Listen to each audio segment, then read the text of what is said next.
नमस्कार दोस्तों, स्वागत है आप सभी का हमारे चैनल शेयर मार्केट में। मैं हूं आपका दोस्त नवी और यहां पर बात करेंगे अलंकित के बारे में। तो देखिए, अगर बेसिकली देखें तो आज 15% की तेज़ी है और स्टॉक ने बहुत प्यारे रिटर्न निकाल के दिए हैं पिछले एक साल में। उस हिसाब से देखें तो यहाँ पर वापस से तेज़ी स्टॉक में दिखाई दे सकती है। पिछले 5 दिनों में 20% के रिटर्न है, पिछले एक मंथ में 12% के रिटर्न, 6 मंथ में 23% के रिटर्न है और पिछले एक साल में स्टॉक ने 150% के रिटर्न निकाल के दिए हैं। फंडामेंटल काफ़ी ज़्यादा चेंज हो चुके हैं। अब फंडामेंटल देखें तो कंपनी की मार्केट कैप 650 करोड़ के अराउंड है। स्टॉक भी अभी भी 30 के अराउंड ट्रेड कर रहा है, यानी कि आप स्टॉक काफ़ी ज़्यादा सस्ते प्राइस पे ले रहे हैं। रिटर्न ऑन कैपिटल एम्प्लॉयड 10.5 है और रिटर्न ऑन इक्विटी 9.86, यानी कि अभी भी स्टॉक की जो ट्रू वैल्यू हम कह सकते हैं वो नहीं निकल के आ रही। उस हिसाब से स्टॉक अभी भी हमें उतने ज़्यादा अच्छे रिटर्न निकाल के नहीं देने वाला। डिविडेंड कंपनी नहीं देती, फेस वैल्यू एक की है। प्रॉफिट आफ्टर टैक्स कंपनी ने Q4 में तकरीबन 6.5 करोड़ निकाला। प्रमोटर होल्डिंग 54% है और यहाँ पर बाइंग करने के लिए आपको लास्ट टाइम भी एडवाइस दी गई थी, क्योंकि प्रमोटर होल्डिंग में चेंजेस दिखाई दिए थे और 2 से 2.5% की होल्डिंग प्रमोटर ने बढ़ाई थी। साथ ही साथ यहाँ पर 0.37% की होल्डिंग एफ के पास है और 0.01% की होल्डिंग डी के पास।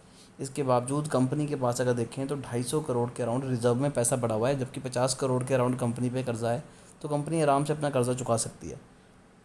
स्टॉक पहले ही 50 डे मूविंग एवरेज और 200 डे मूविंग एवरेज के ऊपर ट्रेड कर रहा था, बट अभी स्टॉक में जो वॉल्यूम हमें दिखाई दिया है ये तकरीबन हमें 1.5 साल के बाद दिखाई दिया है। इतना वॉल्यूम स्टॉक में पहले नहीं आया था। दिसंबर के टाइम इतना वॉल्यूम आया था, बट वो उस लेवल का नहीं था। तो अभी यहाँ पर किसी बड़े प्लेयर ने एक अच्छी खासी क्वांटिटी उठाई है। प्रॉफिट एंड लॉस की बात की जाए तो अभी इस साल कंपनी ने 22 करोड़ का प्रॉफिट किया, जबकि पिछले साल कंपनी 35 करोड़ के लॉस में थी। तो लॉस से उठ के प्रॉफिट में आने बड़ी बात है।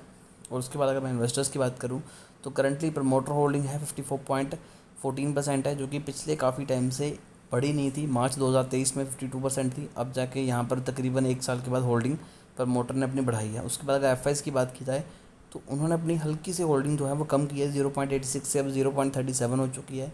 डी की होल्डिंग पहले भी 0.01 थी, अभी भी 0.01 ही है।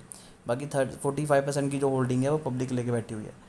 तो स्टॉक में जिस हिसाब से ब्रेकआउट दिखाई दे रहा है तो डेफिनेटली आपको यहाँ पर बाइंग करनी चाहिए। लॉन्ग रन में बहुत ज़बरदस्त रिटर्न ये स्टॉक निकाल के देगा। फिर भी शेयर को लेकर अगर आपकी कोई भी क्वेरी है तो कमेंट कीजिए, हमारी कोशिश होगी कि आपको एक अच्छी एडवाइस दें।